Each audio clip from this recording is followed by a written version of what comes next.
Hello, नमस्ते, आदाब, सत श्री अकाल। कई बार लोग पूछते हैं कि शायरी कैसे लिखें। वैसे पूछा तो किसी ने नहीं, लेकिन मैं बताता हूँ कि शायरी कैसे लिखा जाता है। देखिए, बहुत छोटे से नियम हैं और ये नियम रहते ज़माने तक सही रहने वाले हैं। आपको जो मैं बताता हूँ आखिरी तक इस बात से आपको मैं सहमत कर लूँगा।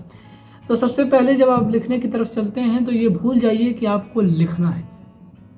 लिखने के लिए लिखना नहीं है, शुरुआत में आप लिखना ही शुरू कर देते हैं। लिखने से पहले शुरू कीजिए पढ़ना। जब आपने कुछ पढ़ा ही नहीं तो लिखेंगे क्या? तो सबसे पहला काम है आपको पढ़ना।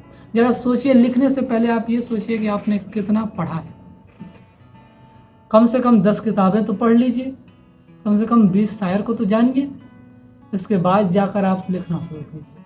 पहले पढ़िए। कहीं मैंने सुना है कि पढ़ना भरना है और लिखना छलकना है। तो पढ़ना शुरू कीजिए। और उससे भी ज़्यादा ज़रूरी है देखना। बहुत थोड़ी सी जानकारी है, इसे ध्यान में रखिएगा। देखना तो आप नहीं पढ़े कोई बात नहीं, आपको शुरू करना है देखना। हमारे भारतीय संस्कृति में एक शब्द है दर्शन, यानी देखना। दर्शन का मतलब सीधा यही है कि देखना। और हमारे यहाँ बहुत से दार्शनिक हुए, जिन्हें इंग्लिश में फिलोसोफर भी कहा जाता है। वैसे तो दार्शनिक जैसे कबीरदास ने जो देखा वो लिखा।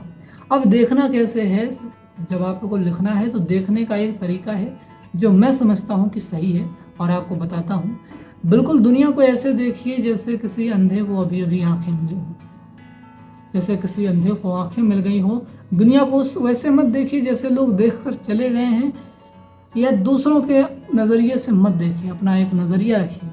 जिस चीज़ को आप जैसे देखते हैं वैसे ही लिखिए। जब आप देखना और पढ़ना सीख गए, दूसरे के दर्द को देखकर खुद के अंदर महसूस करना सीखिए। जो सूरज चाँद खुद अपने नज़रिए से देखना शुरू कीजिए। ऐसे नहीं जैसे लोग कह गए या देख गए। जब आप देखना और पढ़ना सीख जाएंगे तो आपको ज़रूरत नहीं पड़ेगी, सोचना नहीं पड़ेगा कि लिखना कैसे है। सिर्फ शब्दों का हेर बदल है, वो आप जान जाएंगे। वो पढ़ने के साथ साथ आप समझ जाएंगे। बस इतनी सी बात है। रूल क्या है? रूल सिर्फ इतना है कि लिखने वाले किसी रूल का परवाह नहीं करते। रूल्स की परवाह करते हैं बिकने वाले, जिन्हें बाजार में बिकना होता है। पहले आप लिखना सीखिए। बिकना आपकी कला बताएगी कि आप बिकेंगे या नहीं।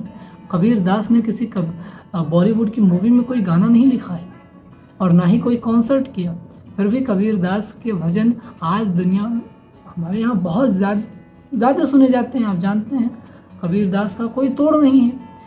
तो फिर यही छोटी सी बात थी, और अगर आप और जानना चाहते हैं तो जुड़े रहें। बाकी धन्यवाद। जय हिंद।